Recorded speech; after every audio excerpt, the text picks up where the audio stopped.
Bien le bonsoir à toutes et à tous les amis, c'est Cryptéo, on se retrouve comme d'habitude pour l'entreprise Blockchain Capital et ça y est, l'euphorie a gagné absolument tout le monde. Je pense que là on est au niveau de l'euphorie un petit peu maximum. Pourquoi? Parce qu'on a eu on a eu une différence complète sur les réseaux, c'est-à-dire que j'ai vu sur les réseaux ces derniers jours de ça y est, le Bitcoin est atteint les 50 000, on va respirer, on va respirer, on va respirer. Aujourd'hui, c'est l'inverse. Ce que j'ai vu sur les réseaux, c'est qu'on a atteint les 52 000, ça y est, c'est terminé, on est parti en haut. D'accord? Donc, il y a un revirement de situation qui me fait dire que justement, on va enfin respirer. Bref, en attendant, il y a quand même pas mal de news. On va en discuter ensemble comme d'habitude. N'oubliez pas que chez Blockchain Capital, on vous fait de l'éducation financière. Là, on va regarder un petit peu les news et la partie marché. On est là pour pouvoir vous montrer un petit peu comment fonctionne l'écosystème crypto, la finance, etc., etc. Bien le bonjour à tous les nouveaux qui prennent le service premium. N'oubliez pas qu'il vous reste que quelques heures pour pouvoir profiter de l'offre de la Saint-Valentin. Après, c'est terminé. Bref, on fait des vidéos absolument tous les jours. Beaucoup de petites vidéos short. Allez les regarder les amis. Likez la vidéo. Si ça vous plaît, commentez et abonnez-vous, activez la cloche. Bienvenue dans le futur à tous les nouveaux jingles. On est parti.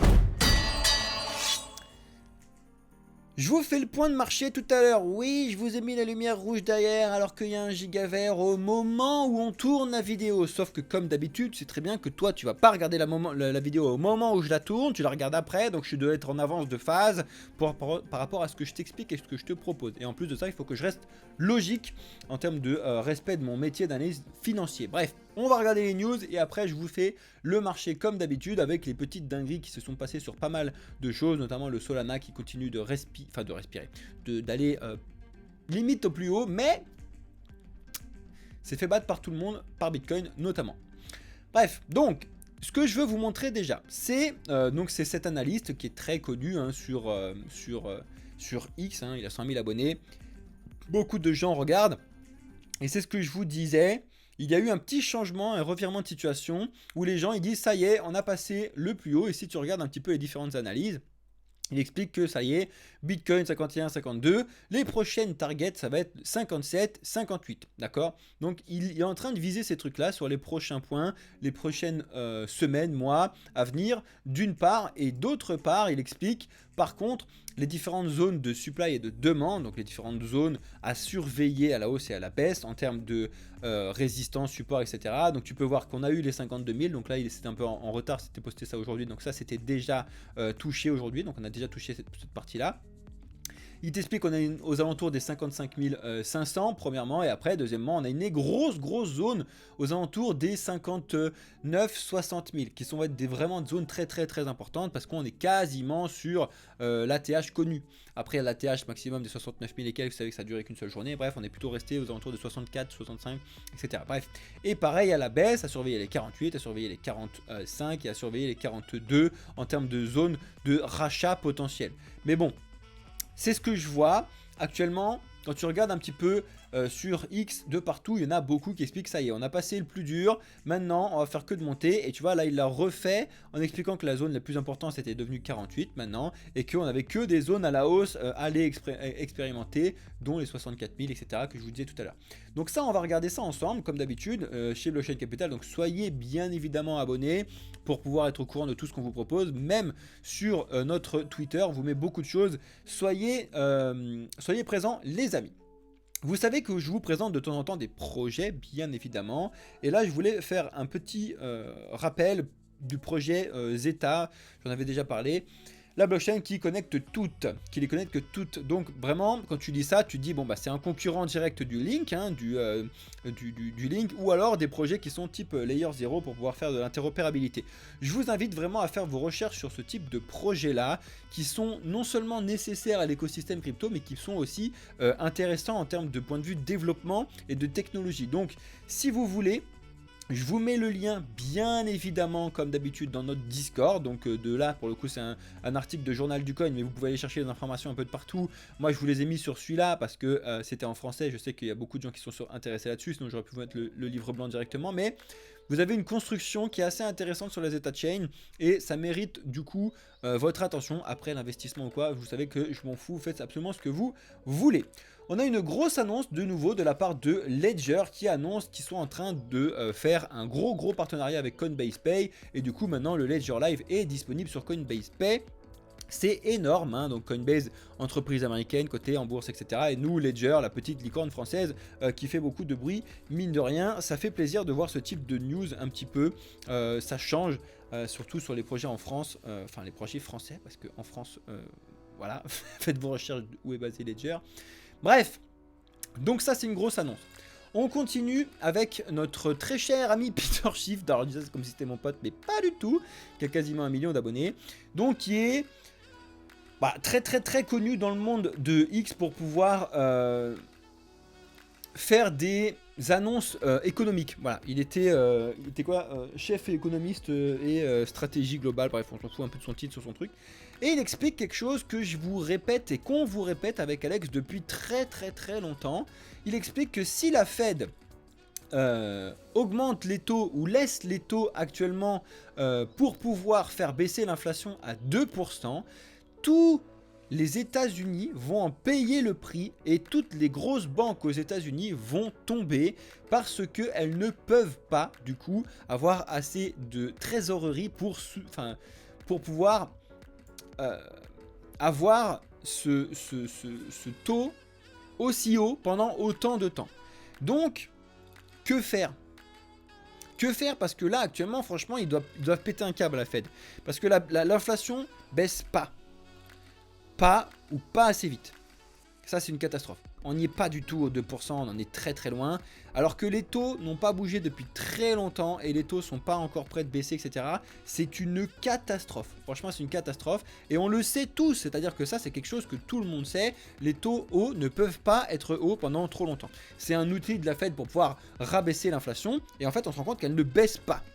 Là, le pire truc qu'on pourrait voir pour les marchés, c'est de voir du coup Jérôme Powell qui annonce bon, finalement on est à 5,5, on va monter à 5,75 parce que ça bouge toujours pas. C'est pire comme effet que juste de monter 0,5, c'est la psychologie que ça signifie derrière qui est catastrophique, d'accord ? Il va falloir vraiment faire attention aux prochaines semaines, parce que ça va aller assez vite, et limite prochain mois. Mais en tout cas, on sera fixé très rapidement entre mars et avril. C'est sûr, de savoir comment ça va fonctionner. Mais on l'a déjà un peu vécu les dernières avec la première crise bancaire qu'on a vu, on a vu un petit goût un petit peu de ce qui peut se passer, de ce que la Fed peut faire, etc. Mais là, ça commence à vraiment être très long, et il y en a beaucoup qui disent qu'il va falloir faire très attention là. Et j'ai envie de te dire, à chaque fois, tu sais que les news, elles sont toujours très relatées à ce qui se passe sur les marchés, etc. Et là, on a une euphorie totale sur les marchés en général, hein, c'est pas que Bitcoin, on a une euphorie totale, alors que c'est le bazar avec des très mauvaises news d'un côté. Ça, c'est toujours significatif de quelque chose, c'est que c'est le dernier, souvent, alors j'en sais rien, je sais, j'ai pas je viens pas du futur ou je sais pas quoi, mais ça a souvent été, comme d'habitude le passé ne reflète pas l'avenir, mais ça a souvent été le dernier mouvement avant une grosse correction, quoi. Ça a toujours été comme ça. Toujours, il y a eu beaucoup d'euphorie au moment où ça allait péter. Parce que c'est comme ça, c'est-à-dire que c'est le moment où il y a la capitulation des acteurs. Je vais vous l'expliquer, on va revenir sur le point de marché là-dessus. C'est très important, la psychologie, c'est très important de faire attention à ces points-là. Encore une fois, je ne suis pas là pour prôner la peur, le machin, le truc ou quoi, pas du tout. On va avoir des jours exceptionnels devant nous, mais on devra avoir des jours de pluie avant, normalement. D'accord? Pour l'instant, c'est grand soleil, tout va bien.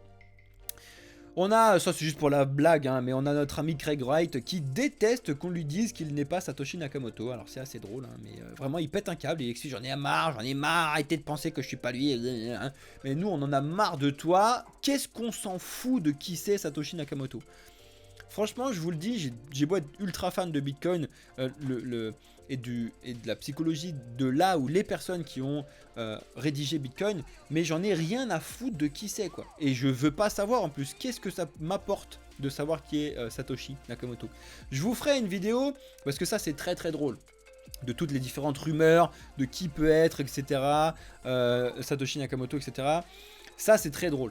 Mais il faut le prendre en mode divertissement et tiens, j'ai appris 2-3 trucs aujourd'hui, c'est marrant. Mais de là à être sûr comme lui que c'est lui, machin truc, non, merci, bonsoir, on passe à autre chose.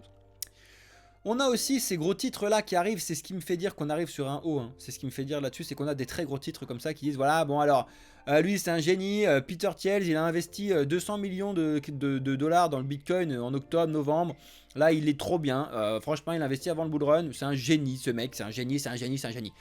Beaucoup de trucs comme ça. Alors oui, il a investi, ça se trouve il avait revendu avant, c'est assez drôle un petit peu, c'est ce type d'articles qui me font dire que justement on est vraiment dans l'euphorie, donc il faut que je vous les montre. Mais là on est vraiment sur une euphorie sur cette partie là, et on va voir jusqu'où ça peut tenir.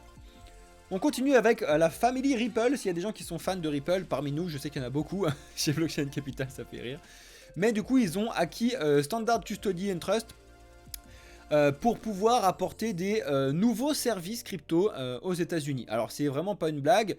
Ils savent en fait, chez Ripple, donc chez Projet XRP, etc., ils savent que le procès qui a duré des années leur a coûté très très cher en termes de pouvoir de développement, d'accord. Donc ils savent qu'il y a certains projets qui ont pu avancer beaucoup plus vite parce qu'ils n'étaient pas bloqués, etc., etc. Donc qu'est-ce qu'ils font? Qu'est-ce qu'ils ont en leur pouvoir actuellement? C'est de racheter des trucs qui vont pouvoir les aider à aller plus vite, ou alors racheter directement les projets qui sont allés plus vite qu'eux, etc. C'est pour ça que Ripple n'est toujours pas mort. Ripple est toujours un projet qui intéresse beaucoup de gens, avec une famille qui est exceptionnelle, je vous en parle même pas, c'est un délire la famille Ripple. Bref, on verra bien. L'avenir de Ripple nous le dira. De toute façon, on est toujours en train d'attendre ce qui va se passer au mois de juin sur ce fameux procès qui dure des années et des années. C'est une catastrophe. On ne sait plus jusqu'où ça va aller. On continue avec le Solana qui dépasse une nouvelle fois la capitalisation boursière du BNB et devient la 4e crypto-monnaie la plus capitalisée. Franchement, on va analyser ça partie du marché tout à l'heure, mais c'est pareil. Si tu m'avais dit, il y a de ça quelques mois, années, au moment de la chute de FTX, que le Solana serait capitalisé 4e devant tout le monde, juste devant lui, il y a Ether et Bitcoin, ouah, j'aurais dit, mais chaud les chauds. Parce que moi, j'étais là le jour où le Solana est tombé à 7-8 balles après le bazar d'FTX, et absolument tout le monde, d'ailleurs c'est pour ça que j'avais pas les fonds et j'étais pas sur ce truc là pour pouvoir en racheter, mais tout le monde est en train de dire le Solana est mort. Je vais vous expliquer un truc qui est très très important, que je trouve très très important. Un projet est réellement mort quand personne n'en parle. Essayez de noter ce truc là. Vous allez voir que les projets qui meurent réellement, il y en a plein, c'est des projets que personne ne parle. Mais personne. C'est-à-dire qu'il n'y a plus personne qui dit jamais rien sur ce projet. Pire, il y a des gens qui ont parlé de ce projet-là en bien, etc. Mais ils ferment bien leur tronche, justement parce qu'ils n'ont pas envie d'accepter le fait d'avoir parlé de ce projet-là à un certain moment. Donc, ces projets-là meurent, personne n'en parle. Si vous voyez, alors encore une fois, c'est à prendre avec des pincettes, bien évidemment, ça arrive pas ça arrive pas tout le temps, mais je l'ai vu assez souvent, et là je vous le montre avec Solana. Si vous voyez un projet où tout le monde dit ce projet-là est mort, il y a de fortes chances que ce soit le plus bas du projet, que ça reparte à fond après, ou que ça continue et que tout aille bien. Bitcoin, déjà, vous pouvez le voir dans la presse, il est mort je ne sais pas combien de fois. Il y a même un compte, je pourrais vous le montrer, je l'ai déjà partagé avec les abonnés, qui s'appelle How Many Times Bitcoin's Dead, un truc comme ça sur un site, et du coup tu peux voir un petit peu. Et tu verras qu'à chaque fois, le projet est reparti. Si tu remarques, je vois, il y a des gens qui me disent le Luna. Tu verras que le Luna, si tu regardes bien, si tu analyses le truc, t'en as pas tant que ça, mine de rien, qui ont dit le Luna est mort. Les gens, ils ont bien fermé leur tronche et ils s'en sont pris plein les dents, quoi. Parce qu'il y avait beaucoup de gens qui étaient sur l'UST. T'as beaucoup de gens qui étaient sur l'UST. Et au contraire, les gens ne disaient pas le Luna est mort au moment où il est mort. Les gens, ils étaient en train de dire bah, c'est bon, ça va repartir, ça va partir, ça va repartir. Et il est mort. D'accord ? Il est réellement mort. Parce que les gens, ils étaient en train de dire ça va repartir. Premièrement, et deuxièmement, d'autres gens ils disaient plus rien du tout, il se passait pas grand chose après sur les news, et puis il y a eu plein de trucs de catastrophiques. J'ai pas vu beaucoup de gens dire le Luna est mort. À cette époque-là, les gens rachetaient du Luna à mort. Mais quand je vous dis à mort, les gens rachetaient du Luna, mais vous vous rendez pas compte. Parce que les gens, dans leur tête, c'était pas possible qu'ils meurent. Au moment où le Solana s'est viandé les dents, tout le monde disait le Solana est mort. Ils disaient ça y est, c'est terminé. C'est FTX qui a 50... Les gens disent n'importe quoi. Hein. FTX a 50% de la supply. C'est FTX et SBF qui soutenaient le projet. FTX c'est nul, donc le Solana c'est nul. Tout le monde disait que c'est mort. Et c'est pas mort. C'est intéressant, je te dis encore une fois que ça marche pas à tous les coups, mais là tu me donnes un exemple qui est vraiment un contre-exemple. Pour le coup, le Luna, je t'ai dit à cette époque-là, personne ne disait que le Luna était mort au moment où il mourait. Personne ne disait qu'il était mort. Tout le monde le rachetait, ça rachetait, ça rachetait. Les gens ils disaient, ça veut pas tomber plus bas, ça veut pas tomber plus bas, ça veut pas tomber plus bas. Au moment où Solana s'est pété les dents à 7 balles 50, il y a personne qui disait ça veut pas tomber plus bas. Tout le monde disait ça va tomber plus bas. Et ça n'est pas arrivé. Bref, c'était un petit tips. Désolé, j'ai passé un petit peu de temps dessus. Si jamais vous n'êtes pas d'accord avec moi, j'adore les gens qui sont pas d'accord et qui on peut discuter. Donc dites-moi ça en commentaire. Donnez-moi des exemples en commentaire où ce que je vous dis, c'est pas vrai. Ou alors c'est intéressant à discuter dessus. Là on a discuté donc du Solana par rapport à sa mort. On a discuté du Bitcoin qui a été annoncé mort 50 000 fois. Je vous ai montré que le Luna n'était pas annoncé mort au moment où il est mort. Regardez un petit peu ce genre de trucs et c'est intéressant dans la réflexion, je trouve. Tous ceux qui me posent des questions là sur TikTok et sur Twitch, je suis en train d'enregistrer la vidéo, je regarde tout ça juste après, je finis les news et on va discuter avec tous ces trucs là. Il y en a beaucoup qui disent des trucs assez intéressants, je vois les commentaires passer, je vous explique tout ça juste après. On a le projet qui a un nom exceptionnel, qui s'appelle Ultiverse, pour le multivers, qui lève 4 millions de dollars pour sa plateforme de création de jeux Web3. Vous le savez que la thématique des jeux, c'est un peu comme la thématique de l'intelligence artificielle. Sur l'année prochain bull run, ça va exploser, mais il y en a à plus savoir quoi en foutre, quoi. Il y en a de partout. Alors que tu as des plus petites thématiques, où seuls les vrais bons projets se mettent dessus en général, parce que c'est beaucoup plus compliqué, parce que c'est pas visuel, tu vois, le gaming c'est visuel, l'intelligence artificielle les gens ils vont le voir et l'utiliser, etc. Alors que des trucs qui sont derrière sont des projets qui sont hyper importants, je pense au RWA, je pense aux oracles, ce genre de choses, qui vont être des projets très très importants, il y en a moins, et du coup c'est assez intéressant. Pour ceux qui utilisaient PlayDApp, donc qui était une application et qui est toujours une application, avec le app, c'est quoi le token? J'ai un trou de mémoire d'un coup là, c'est le PLA, on va rester trouvé. Et ils se sont fait hacker 2 jours de suite, avec un gars qui a créé plus d'1 milliard de jetons, et donc ça équivaut à plus de 200 millions de dollars du PLA. La solution qui a été trouvée par du coup la société PlayDApp, c'est de migrer. Ça arrive très très souvent, parce que là le gars il a plus de 50% d'un truc qui a été créé, donc c'est complètement con de les revendre, enfin ça n'existe pas de toute façon, bref. Et donc tu as la possibilité aux développeurs du coup de revenir juste avant, de faire une photo de ce qui se passait. Tu leur dis voilà, on change le réseau, on renvoie le truc à tout le monde, il se passe rien, celui-là il meurt et l'autre du coup il meurt avec son hack et puis il se passe rien. C'est à peu près ce qui est en train de se passer, mais c'est vraiment pas simple, et puis aussi ça montre aussi certaines failles dans le réseau, dans le truc, etc. Donc affaire à suivre, mais il fallait que je vous parle du coup rapidement de la migration du PLA d'une part, et puis du GROA qu'il y avait eu sur le PlayDApp. Si jamais les gens qui l'utilisent, vous savez un petit peu quoi faire, et renseignez-vous un petit peu sur comment ça fonctionne, ce genre de choses. Ça, vous avez vu forcément des vidéos tomber dessus. Forcément, vous avez vu des vidéos parce que ça fait partie des giga gros airdrops qu'on attend cette année. Le Starknet, le Wormhole. Il y a pas mal de projets comme ça qui font beaucoup de bruit. Notamment, donc voilà, le Starknet. Est-ce que vous êtes éligible? Il y a plus de 1,6 ou 1,3 million de wallets qui sont éligibles. C'est un délire. C'est vraiment un délire. En tout cas, regardez un petit peu sur cet article-là. Très très bien foutu de Cryptost, écrit en français, si vous êtes intéressé. Ensuite, on a enfin des superbes choses qui arrivent sur la partie que le Bitcoin est bon pour la transition écologique économique. Ça, c'était un discours que j'avais pendant très très longtemps, que je continue d'avoir toujours, mais c'est juste que j'en parlais un peu moins, mais c'est pas du tout pour vous dire que c'est pas du tout vrai. Et il y en a beaucoup qui t'expliquent que ça y est, même les gens qui étaient réticents au fait de comprendre que c'est bon pour la planète commencent à comprendre que réellement le Bitcoin c'est bon pour la planète, parce qu'en fait à force de l'expliquer à tout le monde, pas de A à Z, voilà, c'est comme ça que ça fonctionne. Donc de contrer un petit peu tous les arguments éclatés de tout le monde qui sont juste balancés aux informations, et les gens se rendent compte que finalement ah ouais en fait c'est peut-être bien, et ça arrive et ça arrive et ça arrive. Ça fait aussi potentiellement des gens qui se renseignent sur le minage, etc. Et ça c'est vraiment super intéressant. Si vous voulez regarder cette espèce de podcast là qui est américain, enfin qui est en anglais, il fait 1h20, je vous incite à le voir, c'est intéressant. Je vous mettrai ça bien évidemment dans le Discord.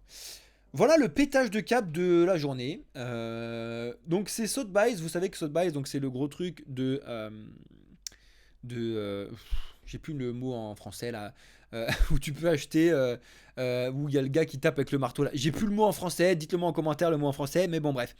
Tu as des gens qui achètent ce NFT, donc qui est juste un C'est juste un rocher Ether. D'accord? C'est Ether Rock. Écoutez-moi bien. Ce rocher Ether se vend à plus de 200 Ether avec donc un équivalent entre 500 et 700 000 $, qui est le rocher Ether là-dessus. Ça va encore faire parler de langue de partout en disant les NFT c'est vraiment de la merde. Les gens maintenant non seulement ils achètent plus des singes, des grenouilles, ils achètent des cailloux en photo quoi. Ça va encore arriver hein, enchères, merci. Ils vont vendus aux enchères, donc des cailloux en photo. Les gens vont encore dire c'est vraiment de la merde, etc. Les NFT ça sert à rien. Ça me fatigue. Les NFT, la technologie des NFT est exceptionnelle. Mais vous vous doutez bien que de montrer une technologie de NFT au journal de 20h, on va perdre tout le monde. Tout le monde s'en fout. Alors que de montrer au journal de 20h, un gars a acheté pour 658 000 $ une photo PNG d'un caillou gris. Alors ça fait jacter aux 20h. Et ça fonctionne, ça. Ça fonctionne. Donc les gens vont toujours cracher sur les NFT avec ce type de truc. Non, arrêtez de cracher sur les NFT. En attendant, si vous voulez en acheter, il n'y en a que 100, hein, d'accord? Il n'y en a que 100 et va falloir débourser un demi-million d'euros, de dollars, pardon. Pareil, si vous voulez vous faire plaisir, basé sur la technologie ERC721, bien évidemment, sur Ether en plus, donc vous allez vous taper des frais Ether. Bon, là, les frais même à 100 balles, hein, sur 500 000 $, t'en as rien à foutre. Bref, en tout cas, je trouve ça fascinant, le genre de choses qui sortent, et en même temps, ça me fatigue les retombées qui vont avoir lieu à cause de ce truc-là. Bref. On a notre très cher ami Charles Hoskinson, donc le fondateur de Cardano, qui explique que les cryptos sont sous une grosse attaque actuellement de la part des gouvernements et de la centralisation. C'est-à-dire qu'actuellement, je vais te dire depuis 2023 surtout, il y a une guerre de centralisation de la décentralisation.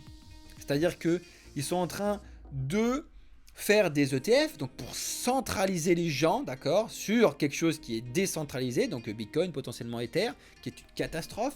La centralisation des stablecoins qui continue avec Tether, avec Circle, etc. Donc les ETF, je vous en ai parlé. Et il faut plutôt faire l'inverse, partir sur de la décentralisation. Voilà. Et de garder les choses décentralisées, tu vois. Et là, ils expliquent, donc il fait son petit truc, etc. Il explique que Cardano, forcément, il revient sur Cardano, c'est son projet. Hein. Il explique que Cardano, c'est décentralisé, l'idée, c'est blablabli, blablabla. Il n'est pas en train d'expliquer qu'il va vouloir faire des ETF, ce genre de choses. Bref, c'est assez intéressant pour le souligner. Je pense, moi, j'adore ce type de news et je pense qu'on apprend pas mal de choses avec ce type d'informations. En ce qui concerne l'économie aujourd'hui, donc vous savez qu'on a eu le taux d'inflation qui est tombé en Angleterre, qui est mieux que prévu, mais qui est pareil qu'avant. C'est-à-dire que les Anglais, ils avaient prévu que ça monte, et finalement, ils ont une bonne nouvelle parce que ça n'a pas bougé. Donc, bon, bref, nous, on avait tous prévu que ça baissait, et puis ça n'a pas baissé. Bref, on s'en fout. Et on a eu le GDP en zone euro, qui était exactement comme attendu, donc il ne s'est pas passé grand-chose sur les marchés. Demain, on va avoir les ventes de retail du mois de janvier aux États-Unis, assez important à regarder comme d'habitude. Et puis après, vous avez certaines informations selon votre pays qui peuvent vous intéresser. Et vous savez que, bien évidemment, c'est vendredi où on va avoir les permis de construire, le PPI et le sentiment des consommateurs du Michigan du mois de février. Ça va être des choses qui sont aussi très très importantes. Et puis après, on a la semaine prochaine le FOMC minutes qui arrive toutes les 6 semaines, qui est 3 semaines de décalé, etc. On vous tiendra au courant de tout ça comme d'habitude. En ce qui concerne du coup les marchés et les marchés crypto. Donc vous le voyez, là on a du vert partout. Il n'y a que quelques projets qui sont dans le rouge. Et si tu regardes à la journée, alors... c'est un vert linéaire, c'est-à-dire que tout le monde a pris entre 5 et 15% pour faire à peu près simple entre la journée d'hier et aujourd'hui, donc en 24 heures, quasiment tout le monde a pris entre 5 et 15%. Voilà, en exagérant un petit peu. Tu en as certains qui sortent, la STR qui fait un négatif, le render qui respire parce qu'hier il avait beaucoup monté, HEX aussi. Et tu as le SEI qui est un poil devant tout le monde avec ses 18, mais sinon en moyenne tout le monde, il n'y a pas de grosse bulle, tu sais, souvent tu as une grosse bulle devant tout le monde, etc. Et là pas grand chose, d'accord. Donc pareil, sur la semaine tout le monde monte ensemble, sur le mois tu en as certains qui commencent à rester sur les derniers jours beaux qu'on avait eu, surtout sur le TAO, le Pendle qui est incroyable et le Pit qu'on vous a expliqué sur cette partie là. Et bien évidemment à l'année, bon t'as toujours les petites dingueries, mais certaines dingueries sont bien moins dingues que ce qu'on avait avant, tu vois. Le Caspa est toujours très bien, mais l'AKT, l'INJ et le STX sont vachement moins fortes ce qu'il y avait à un moment. Par contre, bon, on a toujours ce fameux truc éclaté, le Solana qui est un peu moins fort entre guillemets parce qu'il était déjà monté, bref, et on a surtout le Pundle qui a pété son câble récemment sur les marchés. En ce qui concerne les graphes, alors je vous bouge 2 secondes pour ceux qui sont sur TikTok, sinon vous n'allez rien voir. Ce que je vous expliquais tout à l'heure, c'est que pour Bitcoin, cette montée n'est pas saine. D'accord? Je vais vous les montrer de loin, comme ça vous allez pouvoir voir. Cette montée n'est pas saine. C'est le copier-coller de cette montée-là. Franchement, c'est un copier-coller de cette montée-là qui n'était pas sain, qui n'a jamais été fermé. Et c'est le copier-coller de cette montée-là qui n'était pas sain et qui n'a jamais été fermé. D'accord? Donc il y a eu 3 montées depuis l'année dernière. Ça c'est vraiment il y a un an, en mars 2023. Cette première montée, pas saine. Celle-là, pas saine. Et celle-là, pas saine. Il y en a certaines qui ont réussi à se faire refermer. Donc c'est celle-ci qui était pas saine mais qui s'est fait refermer. On a celle-ci mais qui s'est fait refermer. Là donc on est vraiment reparti. Donc c'est ce que je disais tout à l'heure. La première c'est 41% de baisse, de hausse pardon. La deuxième 31% de hausse. Et là on est parti sur du 21% de hausse. D'accord? Ensuite, ce qui est très important, et ce que je disais au début de live pour tous ceux qui étaient sur le live, c'est que là on a atteint le seuil psychologique hyper important qui n'est pas un prix. D'accord? C'est-à-dire que aux alentours des 51 000, entre 51 000 et 52 000, là, le Bitcoin est atteint la market cap de 1 trilliard de dollars, donc 1000 milliards de dollars d'investis dessus. C'est vraiment la psychologie de la market cap qui touche. Vous savez que souvent les gens sont bloqués sur la market cap du prix, d'accord? Donc je vous ai dit à chaque fois, les résistances en rouge, c'est les points psychologiques, et la résistance en rose énorme que je vous ai mis, c'est le point psychologique des 50 000 dollars. D'accord? Mais finalement, comme les 50 000 dollars sur Bitcoin, ils étaient à peine en dessous du 1 trilliard, il y avait un peu de chance qu'on aille voir les 1 trilliard. Tu vois, les gens ils se disent, hey, go, on va voir les 1 trilliard, c'est bon, un an on y est. Là maintenant, eh ben, on va voir où est-ce que l'euphorie va nous amener. Mais forcément, respiration à ce moment-là. Ça m'étonnerait, encore une fois, tous ceux qui regardent la vidéo en décalé, vous me le dites, mais ça m'étonnerait de voir d'ici jeudi, vendredi, samedi, le Bitcoin aller sur du 54, 55 000. Ça serait très étonnant. Mais vraiment très étonnant.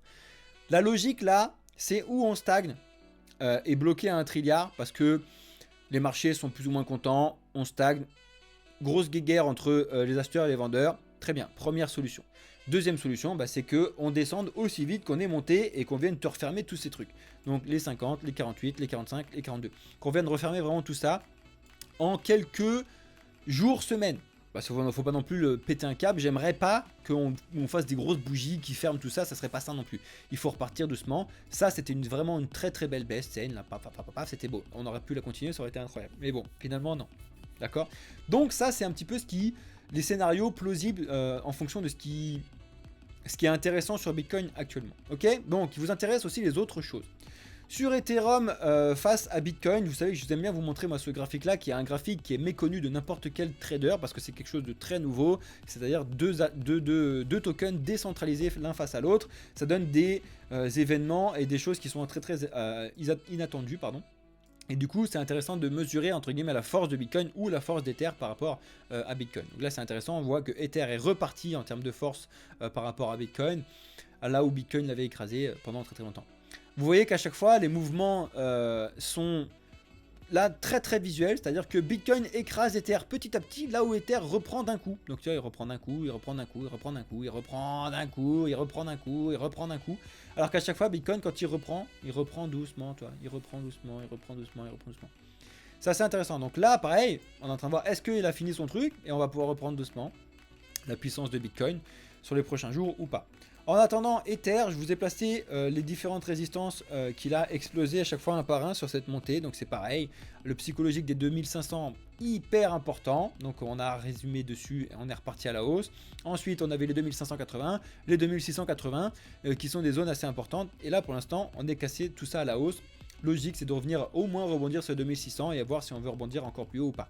Là c'est un peu différent de Bitcoin parce que vous savez qu'il y a toujours, enfin il y a souvent où c'est pas anormal de voir les altcoins, donc tout ce qui est autre que Bitcoin, montée en décalé de Bitcoin. Donc si tu as Bitcoin qui est monté sur son plus haut du moment, et les chances que les plus hauts du moment se fassent un petit peu en décalé. Donc là tu vois bien qu'Ether il y est, le Solana il n'y est pas encore, donc c'est pour ça qu'il y a encore potentiellement de la force chez Solana qui peut arriver, sauf que là le Solana était très puissant, fin décembre très puissant.